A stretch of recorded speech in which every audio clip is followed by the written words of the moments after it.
everybody, and welcome to the Pern survival server.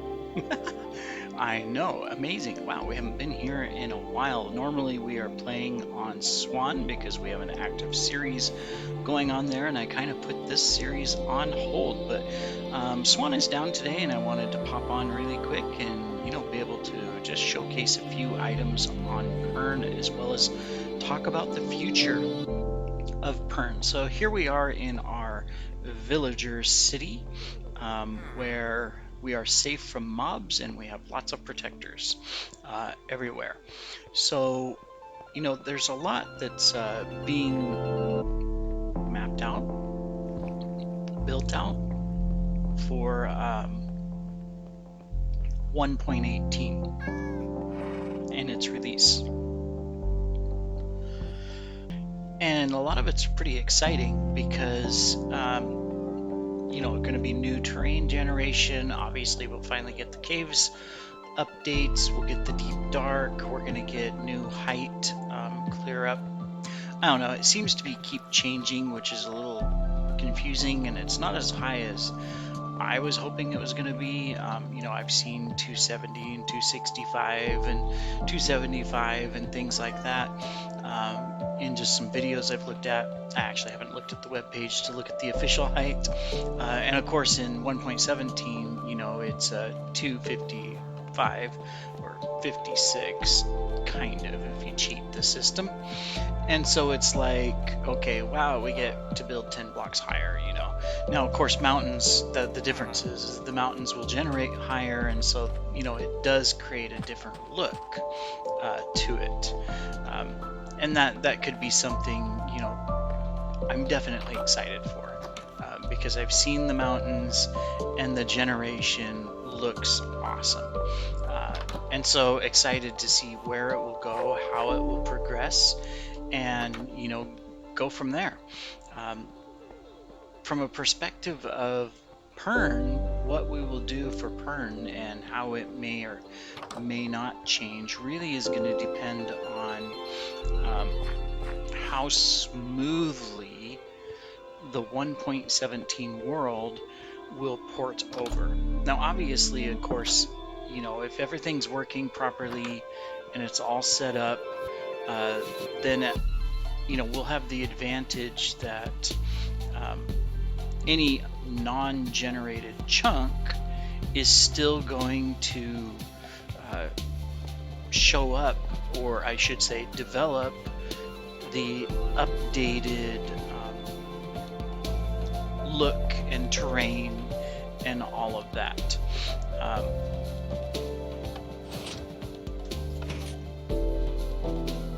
I was looking for this button. Secret in the catacombs. Anyways, back to what I was saying.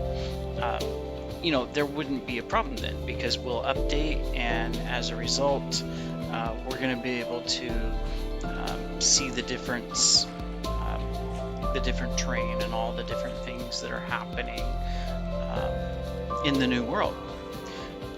And on Pern, since we have no border, there's plenty of chunks that are not generated, never been explored. Now, of course, your build areas like this wouldn't change because it's fully explored and the terrain's fully generated, and so no, there's going to be nothing new unless there happens to be a little skipped chunk somewhere that, for some reason has never been loaded. Then obviously there'll be some advantages there. But if there are issues with the porting or the transfer and it can't be done smoothly, then I have to make the decision of what do I do with the server as it stands now. Obviously the team, the players, those that are, have bases and stuff, they might not want to lose their bases. At the same time, I know that they will want the new generation. And so that will be something, to consider. Do we have to, create a new world? and start fresh, or do we create the new world and then make arrangements to like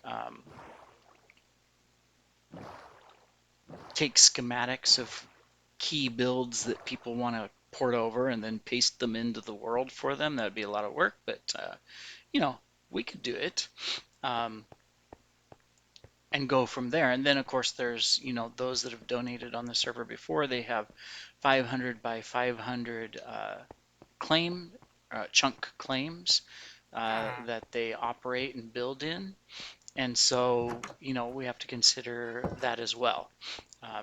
Because they've paid for that, and even though most of them, it's been several years since they made that purchase, they still own it, and it's still a capability that they took advantage of when it was available.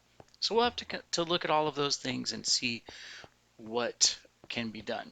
I'm open either way. Obviously, if I look at my builds, like, I've built this massive city and construction area that's still not done because there's a lot of blanks in between the original city, which is right here, the villager city, as you can see here in all of its glory, and all of the buildings and the villagers that are everywhere living in it. There's probably close to 40 or 50 villagers in this city right here, all safe from mobs.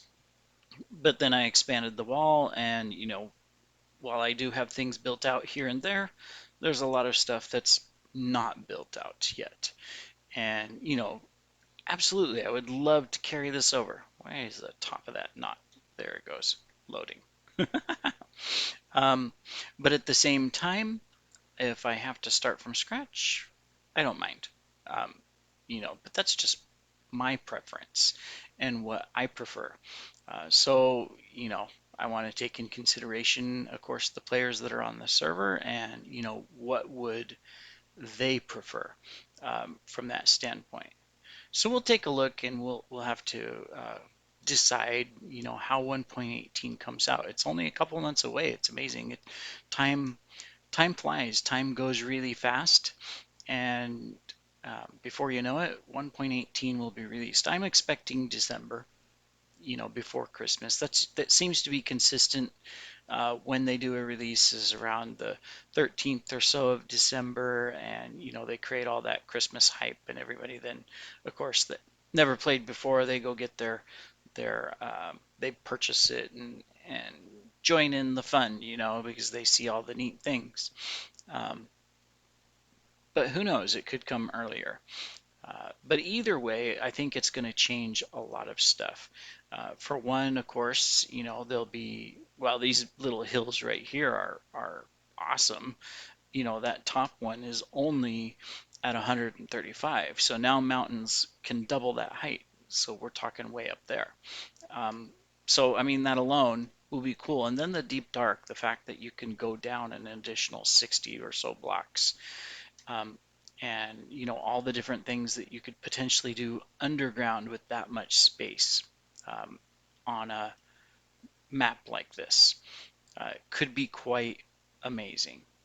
So we'll have to see how it goes, and make a decision on how we want the server to progress and what we're going to do to grow the server, and of course, focus on it more. Right now, of course, I'm focusing on Swan, which is not my own server.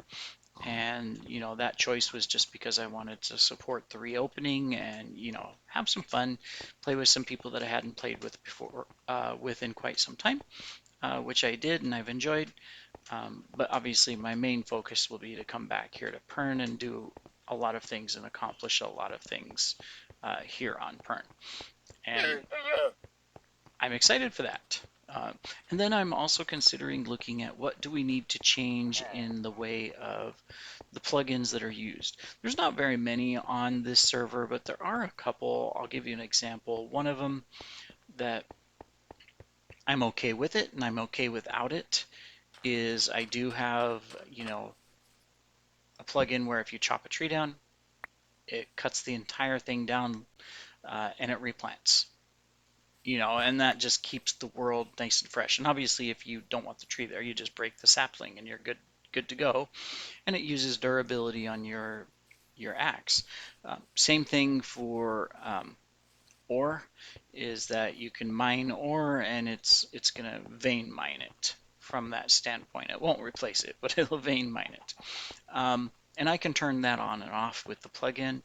And whether I keep that plugin or not, uh, it's nice, it's convenient from a building perspective for those that are builders like me, and you're trying to collect massive amounts of wood, but it's not an end game if it's not there. The only other real plugins that I have outside of some of the just fun ones like the tab and whatnot to make things fancy and stuff is a chest lock plugin, and then I have a plugin that allows me to do claiming for um, those for the donators that claim their area, things like that. And of course all of those will get updated by the individual developers, and I may or may not keep them. um, but I really don't have any other plugins that enhance the play experience. The other plugins that I do have are more about enhancing just the server experience, things that make the server easier to manage.